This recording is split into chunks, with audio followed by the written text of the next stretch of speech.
I'll briefly go through the discussion board so that you have an idea of what is expected. A couple of things. Last week, most of you did the discussion well, and the requirements for the discussion are that you have to post your response to the discussion, and then after you do that, you have to respond to 2 of your friends or 2 of your colleagues, and the response should be substantial. So if you click on the weekly learning workload, this is week 3. I mentioned before, you at least need between 5 and 7 hours per week. So by now, I'm hoping that your schedule is well structured, you know where you are and your workload. And if you're very sure that you cannot afford at least 5 hours per week for this class, then you might consider other options. So that's one thing that you need to be cognizant of. A few things that I wanted to revisit. By Thursday, I will encourage you to at least have a good grasp of what is expected of you in the week. So remember, my office hours are Monday and Wednesday. If you write me an email on Tuesday or on Thursday or even Friday, I'll get back to you. But if you're writing me an email on Saturday about an assignment that is due the same day, the chances of me getting back to you are very, very, very slim, and in that case, you're going to be taking a risk.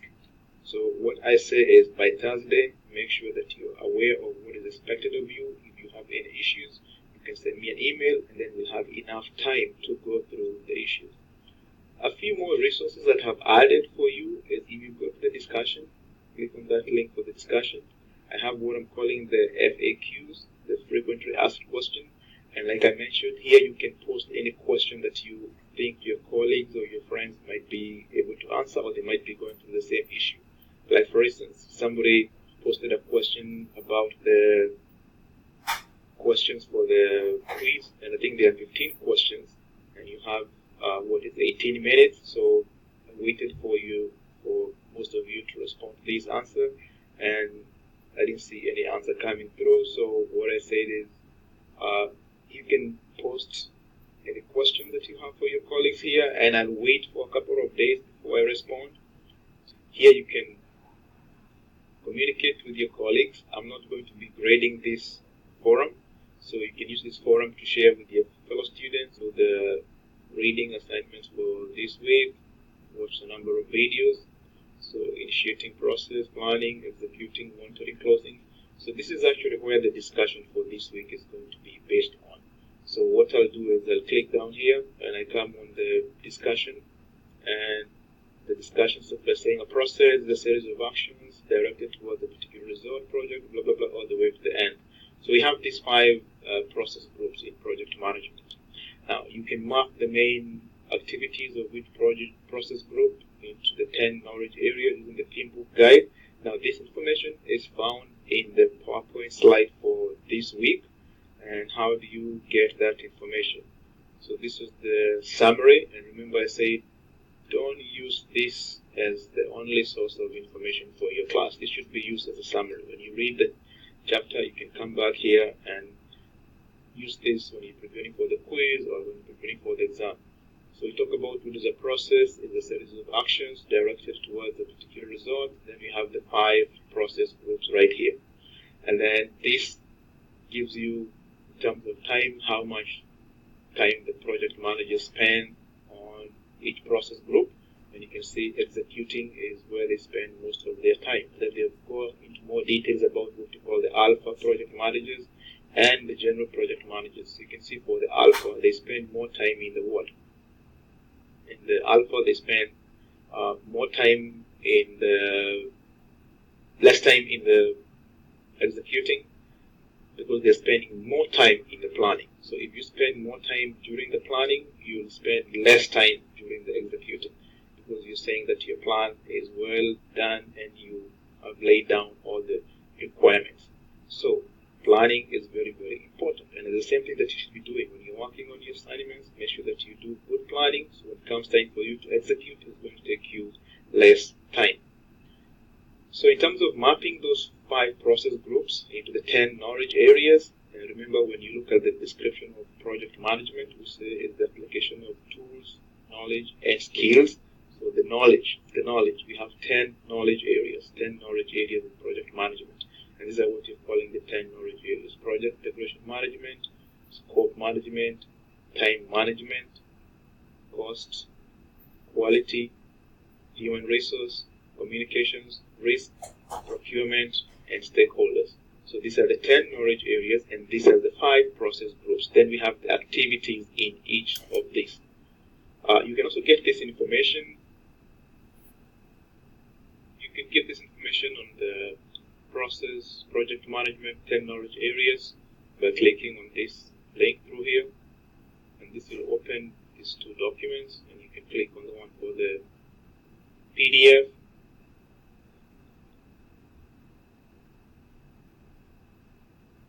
And then this will give you the 10 knowledge areas down here: 1, 2, 3, 4, 5, 6, 7, 8, 9, 10, and the 5 process groups. And this is all there is about project management. If you can understand these 10 knowledge areas, these 5 process groups, and these activities in here, then you'll be okay with getting the main concept of project management. So, getting back to the discussion for this week, the question is on what are some of the typical challenges project teams face during each of the 5 process groups.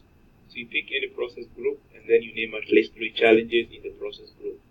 So you can pick, for instance, project integration management, and then you look at developing a project charter. So what are some of the challenges that a project manager can have when they're trying to develop a project charter? So to develop a project charter, for instance, you need to talk with the stakeholders, you need to do interviews, you need to use other techniques for collecting the data. So there are going to be some challenges that you can encounter in the project, in the developing the project charter. For instance, also when you're looking at, for instance, executing, direct and manage the project. In this case, you're going to be working with different types of employees, they have different personalities, and that sometimes can be a challenge. So for this discussion, what is expected of you is you pick any process group,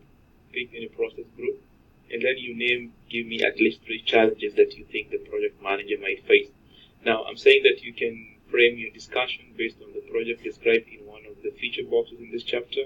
And what I mean by feature boxes is if you go to the chapter for the book,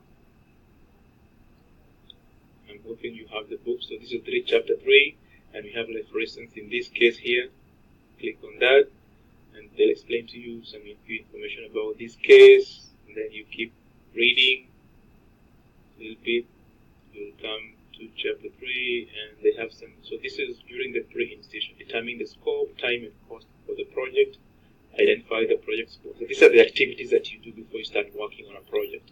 And here there is a practical example of a case. So if you read this case, you'll get some information that will help you people see what are some of the challenges that a project manager can face when they are working through a project.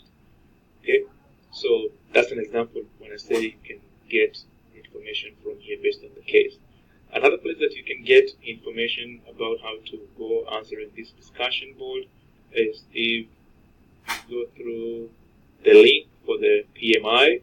So this is the Project Management Institute, and they have the information on the awards that are given to the best companies each year. So if you click on the link here, it will give you information about companies that have won the awards in the past. And if you click on this link here, it gives you a video. So if you watch this video, you might be able to get some more information that will help you to see what the project managers went through, what were some of the challenges, and then you can use that as a setup to help you in responding to the discussion for this week. So that is what is expected. Now, what I expect you to do is make sure that you're using these rubrics. These rubrics are here to help you make sure that you are responding to the discussion in the right way. So make sure you post your first contribution by Thursday. And then you can wait maybe Friday, go back, and hopefully we'll have other students who have posted their discussions. Then you at least make 2 contributions. And I'm saying that the contribution should be substantial. Also make sure that you're maintaining the quorum. So don't just go there and say, hey, I agree with your observation. You have to contribute to the discussion. Whatever you're responding to has to add to the debate. Okay, so finally you have the quiz for this week. And yeah, let you question this 15 minutes to finish the quiz. So make sure that you respond by Saturday, 11:59 p.m. So like I mentioned before, let me know if you have any questions, any concerns. You can reach me through any of these forums here. All the best and keep the good work.